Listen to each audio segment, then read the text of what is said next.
আন্দোলনের ঠিক আগের দিন রাতের ঘটনা। পোস্টার তৈরির কাজে সব ছাত্রই ব্যস্ত, কারণ রাতের মধ্যে যে সারা শহর পোস্টারে ঢেকে ফেলতে হবে।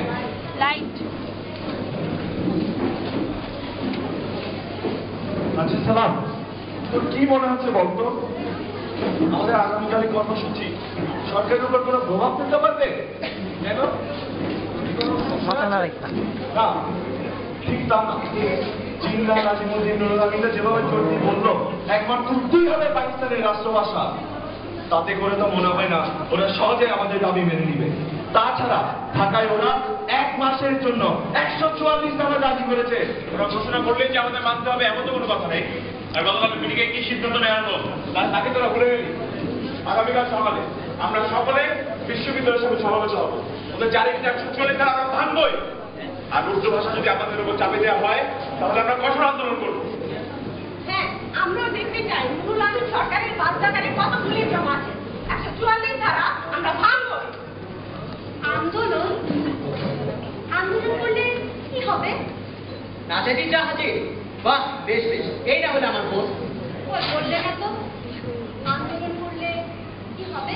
আন্দোলনের মানে হচ্ছে সরকারের সিদ্ধান্তের বিরুদ্ধে আমরা প্রতিবাদ জানাচ্ছি।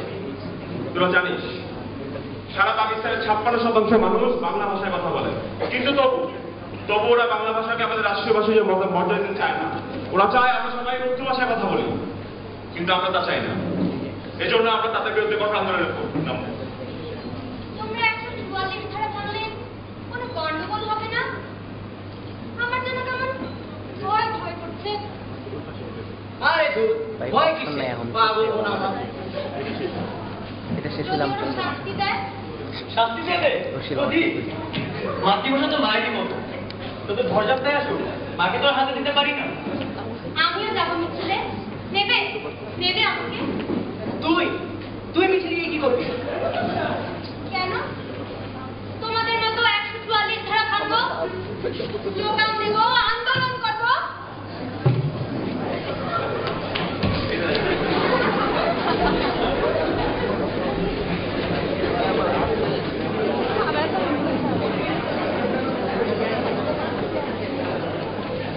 আপনারা দিতেছে তাড়াতাড়ি করো।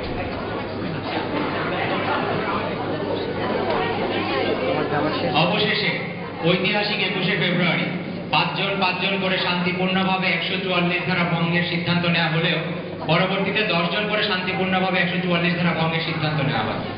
তৎকালীন পাকিস্তান সরকারের একরফা সিদ্ধান্তের বিরুদ্ধে প্রতিবাদ জানাতে ছাত্র, কৃষক, শ্রমিক সহ সকল শ্রেণীর আমজনতা সমবেত হয়েছিল ঢাকা মেডিকেল কলেজের সামনে।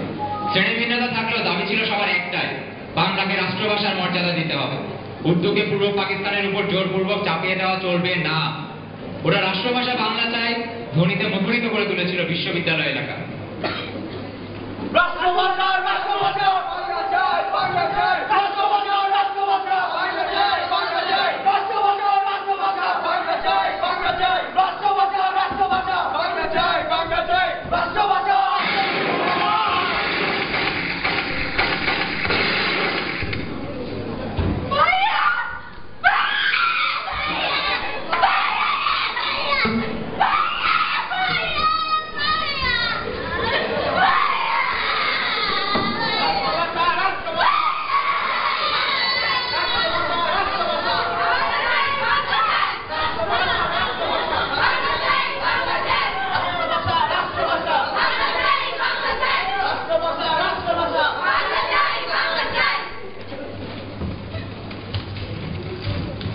এমন অনেক ভাষা শহীদ আছেন ইতিহাসে যাদের স্বীকৃতি নেই, কিন্তু রফিক, শফিক, বরকত, জব্বার, শফিউলের মতো তাদের অবদানও কিছুমাত্র কম নয়।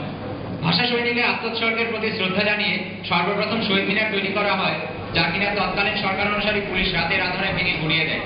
তবুও পূর্ব পাকিস্তানি ভাষা সংগ্রাম থেমে থাকেনি।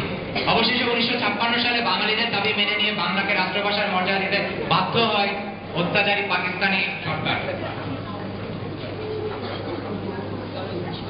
বাংলাদেশ ব্যতীত পৃথিবীতে এমন কোন রাষ্ট্র নেই যেখানে মাতৃভাষার মান রক্ষার্থে মানুষ জীবন উৎসর্গ করেছে। তাই তো 21শে ফেব্রুয়ারিতে দেওয়া হয়েছে বিশ্ব ভাষা দিবসের মর্যাদা, যা বাঙালির গর্ব, বাঙালির অহংকার।